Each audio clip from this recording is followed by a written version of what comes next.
여러분 안녕하십니까? 수근수근 우수근TV 우수근입니다. 네, 이번에는요, 중국이 국제사회에서 가장 두려워하는 나라 중에 하나가 과연 어디일까라는 것입니다.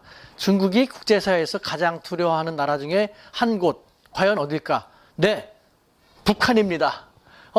우리 사회에서는 북중 혈맹 하는데 저건 또 무슨 황당한 얘기 하겠지만 한번 들어보십시오.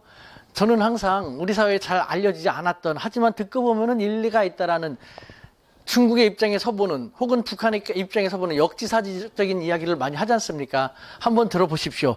중국이 왜 북한을 두려워하냐? 무대뽀이기 때문입니다. 비상식적이기 때문입니다. 잃을 게 없는 나라이기 때문입니다. 그러다 보니까요, 이 잃을 게 없는 나라가 더군다나 지금 너무 궁지에 몰려 있습니다. 그럼 어떻습니까? 지도에 궁지에 몰리면은 그냥 물어 뜯는다고, 덤빈다고 했지 않습니까? 지금 북한이 언제 어떤 식으로 어떻게 나올지 모르는 그런 존재이기 때문에 더 두려운 것이죠. 게다가 이 궁지에 몰려갖고 어쩔 줄 몰라 하는 북한을 지금 미국을 위시한 서구 사회가 얼마나 많이 자극하고 도발하고 북한이 덤벼 나오게끔 만들고 있습니까?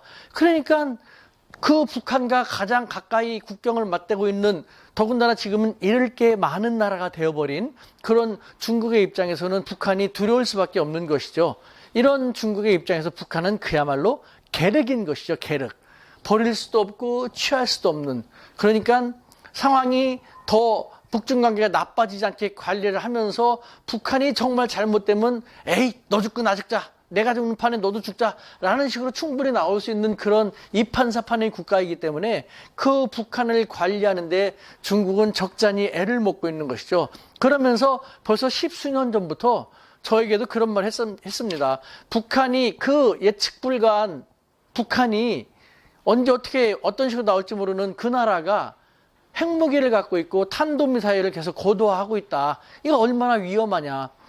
가장 위험한 상대방은 결국은 북한과 가장 가까이 있는 한국과 중국이 아니겠느냐. 미국 같은 경우는 저 멀리, 바다 멀리 떨어져 있고, 또 북한이 탄도미사일이 미국 본토까지 공격하기에는 아직 여러 가지 측면에서 쉽지 않지 않습니까? 결국 중국은요, 이 북한이 갖고 있는 핵무기라든가 탄도미사일은 유사시에는 중국의 목을 겨냥한 것이다 라는 그런 두려움도 갖고 있습니다. 그러면서 한국과 중국이야말로 이 북한의 직접적이고 간접적인 온갖 도발이라든가 공격에 송두리째 노출되어 있는 그야말로 북한발 위기에 대한 운명 공동체가 아니고 무엇이겠나 라는 그런 얘기도 하기도 했습니다. 여러분, 황당할까요? 과연?